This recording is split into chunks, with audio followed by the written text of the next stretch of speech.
We resume our story in Viridian Forest. It is early evening, and Ash and Red are setting up camp for the night. When their tents are pitched, Ash brings forth his Pokemon, preparing to engage in his nightly training regimen of practice battles. However, this time Red stops him. He tells Ash that after watching his training with Sandshrew last night, and battle with Gary this morning, he has something different in mind for tonight's exercises. Ash asks what his mentor has in mind, and Red says he's noticed a critical flaw with each of his Pokemon's techniques, so they're going to take the time to correct them now, before they get too deeply ingrained. Ash doesn't like Red criticizing his friends, and so jumps to their defense, but Red chuckles that he's not putting them down, he's actually trying to help, and that Ash needs to learn the difference between criticism and critique, adding that he supposes he can't really blame his student for getting indignant, since he would have done the exact same thing at his age. Ash isn't sure how to take this, and so asks Red how he plans to fix these issues. Drawn back to the present, Red says what Sandshrew is lacking is raw power, and so they're going to build up its muscles by having it use repeated Fury Cutters on one of his Pokemon. Meanwhile, Pikachu has plenty of speed, but just like Ash, it only knows how to use it for charging headlong into battle. So they're going to work on evasion, strategy, and ways to use Pikachu's natural agility to their advantage. He then pulls out a pair of Pokeballs, chucking them into the air and revealing a Poliwrath and a Venusaur. Ash immediately gets excited at the sight of Polly and Saur, two of Red's oldest and strongest companions, and so rushes over to meet them, but Red snaps at him to stay focused, before telling Venusaur and Poliwrath to take up positions on opposite ends of the clearing and await further instruction. When they're in place, Red instructs Ash to take Sandshrew over to Poliwrath and have it get to work on Fury Cutter, while he and Pikachu will begin dodging practice with Venusaur. Ash obeys and so calls forth Sandshrew, who looks up at him with curious eyes before scampering over to where Poliwrath is waiting. At once, Ash and Sandshrew can tell that Poliwrath shares Red's intense drive, as it begins by instructing the little ground type to attack with everything it has. Sandshrew charges at its opponent, and its claws begin glowing, allowing it to slash down with all its might at Poliwrath. Poliwrath tanks this hit, and considers what happened before trotting over to Sandshrew and taking hold of its wrist. It then twists Sandshrew's wrist slightly and gestures for it to try again. Sandshrew slashes once more, this time tilting its wrist at the angle Poliwrath showed it, and immediately Ash can see an improvement in the speed and force of the strike. At this success, Ash cheers, telling Sandshrew that it did great, while Poliwrath gestures for it to go again, but not before giving it a satisfied nod. Ash then watches the pair repeat this process, with Sandshrew looking a little stronger and faster with each attempt. Occasionally, Poliwrath stops the ground type, correcting small elements of its footwork or hit placement, and Sandshrew proves itself to be a good student, diligently implementing each new change, and growing exponentially as a result. Meanwhile, when Ash glances over at Red and Pikachu, he finds the pair hard at work, with Pikachu using its speed to jump and dodge around various vine whips and razor leaves. During these glances, Ash also notices something interesting, that each time Red gives Pikachu a command, the passionate boy he used to be shines through, just like it did back at the gym. As a result, when Red calls for a recess after an hour of vigorous training, Ash questions him about this change. As soon as the question is out of his mouth, Ash can see that he has made a mistake. At first, anger flashes in Red's eyes. Then worse, that anger rapidly cools, leaving his mentor with a hollow, lifeless expression. Finally, after a long pause, Red tells Ash that he used to have a Pikachu a long, long time ago. Ash notes the past tense, and knows better than to ask what happened, but Red can see the unspoken question written all over his face, and so in a very tired voice, says that in his youth, he made a series of mistakes, and because of that, Pika is no longer with him.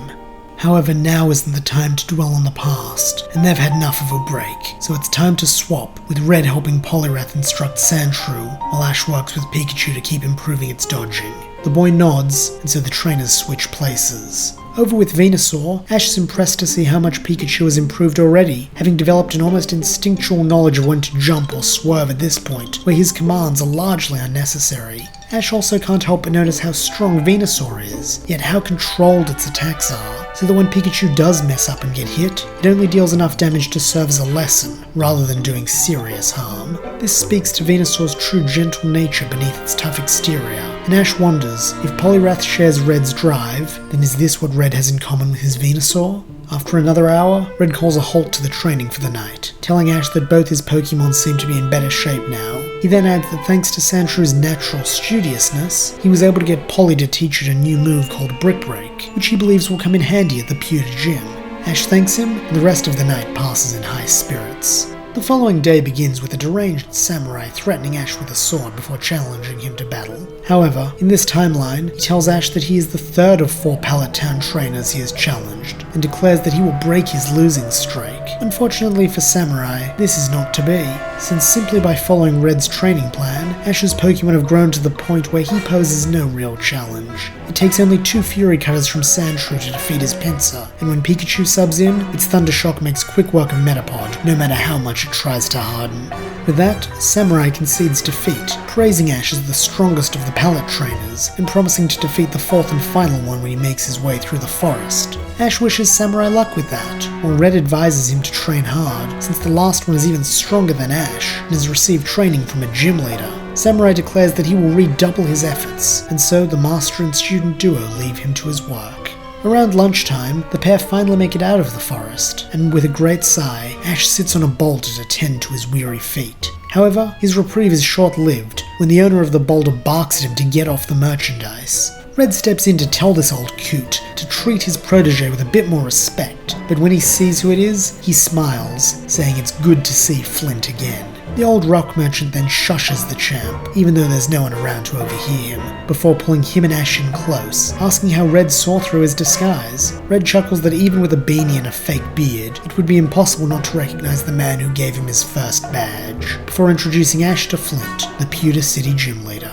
At this, Flint interjects, saying that he's the former gym leader, and that his oldest son Brock now runs the gym. Ash questions why, asking if Flint got too old to battle, and the older man furiously tells him that he actually left to go on a journey to get stronger, but when he came back empty-handed, he couldn't bring himself to face his wife and children again. This seems to depress the old man, so Red changes the topic, asking Flint if the Pewter gym is still a rock gym, which he confirms, saying that Brock still uses the same pair of Pokemon that he did back in the day. This pleases Red greatly, who tells Ash that the move he taught Sandshrew will still work, and encourages the boy to get a move on if he wants to have his gym battle today. Though for once it is Ash who preaches prudence, saying they should probably get their Pokemon checked by Nurse Joy before having a serious battle. Red agrees, admitting that he got a little carried away at the prospect of a gym battle, and praises Ash for his critical thinking. An hour later, when Nurse Joy has deemed all their Pokemon in fighting shape, Ash and Red enter the gym, where they are greeted by a stoic young man, who they assume is Brock. Ash steps forth, saying that he wants to challenge Brock to a gym battle, and Brock accepts. Like in canon, he opens the first match with Onix, and Ash decides to pull out all the stops right from the start, choosing Sandshrew. Brock calls this a clever strategy, but asks if Ash really thinks his tiny mouse Pokemon can stand up to his giant rock snake. Ash cheekily replies that just means there's more of Onix to hit, before ordering a Brick Break, which connects for super effective damage. Onix howls in pain and recoils, as Ash and Red hear other more humanoid howls join the din. Looking around, they see 9 little boys and girls watching from the shadows. Most look horrified, with a few sniffling that the bad man hurt Onix. Brock bluntly tells Ash to ignore them, since he and Onix should be the only thing concerning Ash right now. Ash accepts this, and so tells Sandshrew to use a sand attack to blind Onix, before coming in for a Fury Cutter. Sandshrew obeys, kicking dirt from the battlefield all the way up into Onix's eyes, then plunges a glowing claw into the joint between 2 of the stones that make up its rock body. This agitates Onix further, and it swings its tail in a wide arc, but fortunately, its aim is off thanks to the grit still in its eyes, allowing Sandshrew to curl up in a ball and roll under the attack, before popping up for another Fury Cutter.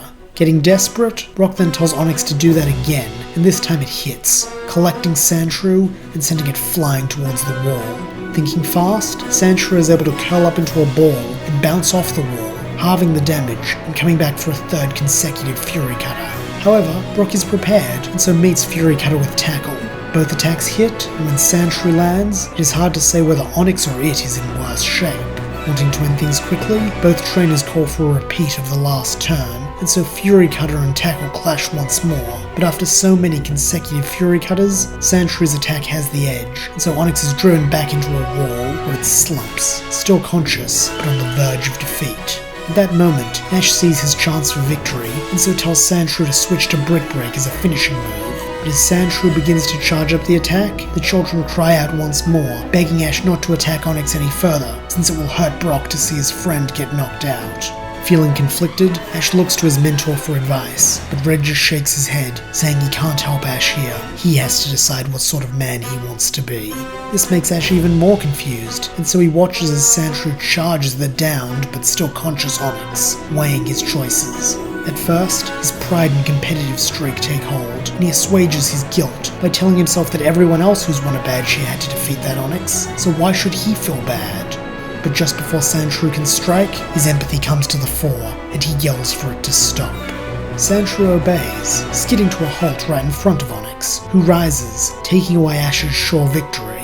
Brock demands to know what Ash is doing, saying he could have and should have won, but Ash tells him there's no point beating up a defenseless Pokemon. This gives Brock pause, before he recalls his Onyx, and approaches Ash with the Boulder Badge. Ash protests this, saying he didn't win the battle, and he doesn't want to just be given a badge. But Brock replies that he won in every way that counts, showing both the strength to defeat his Onyx, and the wisdom to grant it mercy at the end. Ash remains hesitant, until Red approaches, and tells him to take the badge, since he won it fair and square. Ash reiterates that he didn't beat Onyx, but Red tuts that Ash is misguided if he believes that in order to win, someone else has to lose. This pushes Ash over the edge, and with his humblest thanks, he accepts the Boulder Badge, pinning it to his vest, while Red bends over to whisper something in Brock's ear. Upon hearing whatever Red has to say, Brock's mouth falls open, and he asks if Red means the grouchy one with the beanie and the fake beard. Red nods and mutters something under his breath about there being too many unmended relationships to let this slide, before telling Ash that they're leaving. Outside the gym, Ash asks his mentor if he did the right thing sparing Onyx, and Red nods, saying that in his experience, kindness is never a mistake, and that most of the worst mistakes he's ever made came from a time when he forgot how to be kind. It is a month after Red's championship battle, and he, Blue and Green are all in the Corral of Oaks lab. Red and Blue are engaged in a training battle, while Green adjudicates, with Blue using a Machamp and Red using his Pikachu. Being the faster of the two, Pikachu is able to get a number of quick hits in on Machamp, but in turn, each time the fighting type retaliates, it is for twice the damage. This results in a stalemate, with both trainers opting to swap out their Pokemon. However, before either can reveal their second choice, the sound of Professor Oak clearing his throat draws their attention. With the Professor is a man who the trio don't know, but swiftly he rectifies this by introducing himself as the chairman of the Pokemon Association and saying he has something very important to speak with Red about. Green and Blue offer to leave, but Red tells them there's nothing that he can say that can't be said in front of them. The chairman accepts this, and so proceeds, saying it's been over a month since Giovanni vanished, abdicating his position as gym leader in the process. Red nods, saying he knows this, and asks if the man is looking for information on where the Team Rocket boss might have gone, because if he is, he should talk to the police, since Red already told them everything he knows. The chairman shakes his head, telling the young champion that he doesn't really care where Giovanni is. What matters is where he isn't, and that's the Viridian gym, accepting challenges. At this point, Red starts to get an inkling of what this man wants, and so having no time for games, asks if he's here to get Red to replace him. The chairman says he is, and Red flatly refuses, telling him that he has no interest in being a gym leader, especially not the Viridian City gym leader. Politely, the chairman inquires as to why Red feels this way, and the young man heatedly replies that he has a lot of reasons, but first and foremost, he doesn't know how much he can trust the Pokemon Association, as they allowed a megalomaniacal mastermind to operate his criminal syndicate out of one of their most prominent facilities. He then adds that he doesn't know whether this was due to corruption or staggering amounts of ineptitude, but either way, the chairman's lackadaisical approach to Giovanni still being at large gives him everything he needs to know, and that's that he doesn't want anything to do with them. Understandably angered by this response, the chairman testily replies that while Red still carries his trainer license and holds the title of champion, he is involved with the association whether he likes it or not. Red scoffs at this, saying the older man can tell himself that if it makes using his face for promotional material easier, but he's on his own path, and the Pokemon Association doesn't get a say in where that leads. He then scowls that the chairman should leave, since they're done here.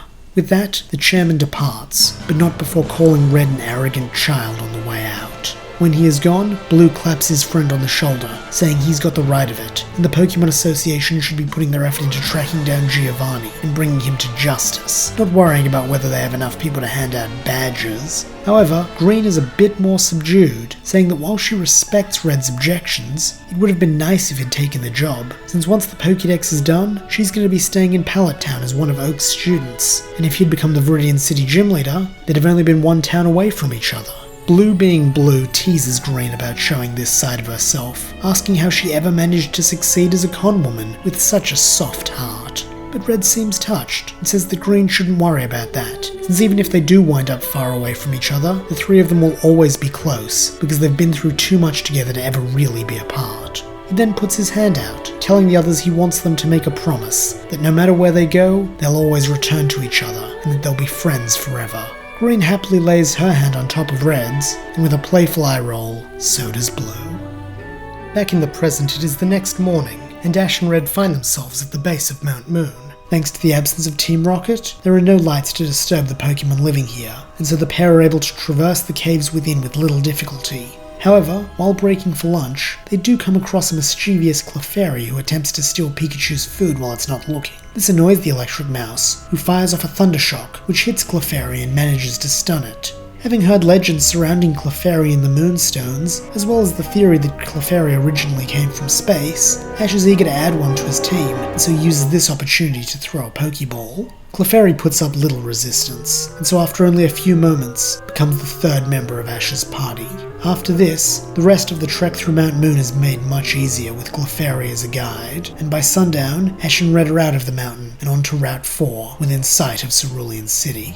For that night's training, Red has Ash get to know Clefairy better, and so the pair go off alone to find wood for a campfire. Here Clefairy establishes itself as something of a prankster, waiting until it and Ash are all alone, before sneaking off and jumping out behind him to give him a scare. This startles Ash, who yelps, then tells Clefairy not to scare him like that again. However, before Clefairy can give any kind of response, it and Ash's attention is drawn to a group of Ekans, who appear to have been attracted by the noise. Ash tells Clefairy to attack with Pound, but this only seems to anger the Ekans, who pelt Clefairy with super effective poison stings. Clefairy in turn squeals in pain, and so Ash leaps in front of it, taking the hail of poison needles in his back, while acting as a shield. Clefairy is moved by this selfless gesture, and so it steps out from cover, its fingers glowing as it begins to wag them back and forth. Ash asks Clefairy what it's doing, telling it to get back to safety, but it is determined to repay its trainer's kindness, keeping up the wagging motion, even as it is once more peppered with poison stings. Finally, Clefairy's fingers stop glowing and nothing happens, causing Ash to sigh, assuming that whatever it is trying to do has failed. But then, with an ear-splitting crack, a vast fissure opens up at Clefairy's feet and spreads out, swallowing the Ekans and saving the day. A little while later, the pair return to camp, with Clefairy perched proudly on Ash's shoulder. Red asks his protege if the little excursion helped them get to know each other any better, and Ash means that it did, and that him and Clefairy are now great pals. The next morning, the duo finally make it to Cerulean City, and after an obligatory visit to the Pokemon Center, Ash and Red make their way to the Cerulean Gym. Red coaches his protege that when he took the gym challenge, Cerulean was a water-type gym, so it'd be wise to start with Pikachu and avoid using Sandshrew if possible. Ash thanks him for the advice, and when he gets inside is greeted by not one gym leader, but three. The three women introduce themselves as Daisy, Violet, and Lily, better known as the Sensational Sisters, but Ash doesn't care much for the fanfare, instead just asking if they can have a battle. The sisters inform him that after their last few defeats, they're tired of battling, and so just offer him a badge to go away. After a moment of pause, Ash reaches out to grab the badge, but Red is quicker, snatching it up and pocketing it. He tells his protege that he thought he wanted to earn his badges. Ash says he does, but there's not much he can do when the gym leaders won't battle him. Red thinks on this for a minute, then says that if they won't battle him, he will find an appropriate challenge for Ash, though not now, since he will need time to prepare what he has in mind. With no further business in Cerulean City, Ash and Red then head south, with Red saying the next closest gym Ash can challenge would be in Saffron City. However, that afternoon, they come across a sort of palisade in the middle of nowhere that purports to be a gym with an undefeated leader. Red is suspicious, but Ash is excited, eagerly saying that this can make up for his missed chance at Cerulean, and so knocks on the fence. At once, the gate swings open and a green-haired youth steps out, asking if Ash is here to be his 99th victory. Ash smugly replies that he's here to be the boy's first loss, which earns him a snort of derision. The young man, who calls himself AJ, then leads Ash to a battlefield inside, where he explains that this will be a 1v1 battle before bringing out a sand shrew. Naturally, Ash wants to test his own sand shrew against AJ's, and so brings it out. The two mouse Pokemon square off, then AJ barks at Ash to take the first move. Ash falls for this bait and tells Sandshrew to use Brick Wreck, but AJ just sneers for his Sandshrew to use Fissure. Stamping its foot, a vast fissure like the one Clefairy made splits the arena. Red yells for Ash to dodge, but he already knows the devastating power of that move, and so has Sandshrew avoided it at the last moment. Ash and Red sigh in relief at this close call, but AJ's reaction is quite the opposite. Pulling out a whip, he slashes it across his Pokemon's back, telling it not to fail again. Sandshrew squeals in pain, and Ash orders him to stop, but while his attention is drawn to AJ, he doesn't see that Sandshrew has made a second attempt at Fissure until it is too late. A new crack appears in the battlefield, which swallows up Ash's Sandshrew to the waist, then clamps shut again, with such force that Sandshrew's eyes roll back in its head, and it falls unconscious. Ash rushes in to tend to his Pokemon, saying that he's so sorry and he got distracted, but Sandshrew just gives him a weak smile and licks his cheek, showing that it holds no animosity. In contrast, AJ isn't satisfied with his Pokemon's efforts, even in victory, and gives it another crack of the whip for what he calls a sloppy performance. He then raises it to strike again, but something tightens around his wrist, halting the blow. Looking up, AJ sees Red looming over him, with a murderous look in his eyes. And when he barks for the older man to let him go, Red refuses, saying that he has a better idea. They're gonna have a battle right now. AJ initially declines, saying that he wants his 100th win to be something special, but Red informs him that it doesn't get any more special than him. Since Lance never beat him at the Indigo Plateau, Red is still by rights the champion of Kanto, and so if AJ wins their match, he will not only have 100 consecutive wins under his belt, but will also be the regional champion. AJ says that sounds pretty sweet, but asks what Red wants if he wins. Red smiles darkly, saying that what he wants is a small thing in comparison, since AJ has proven himself unworthy of owning Pokemon. If Red wins, AJ simply must give up being a trainer forever. And that's where we'll leave things, with Red and AJ about to engage in a clash of ideologies. Can Red pull out a win against a veteran of almost 100 battles? Or has our champ finally bitten off more than he can chew? Find out when the journey continues.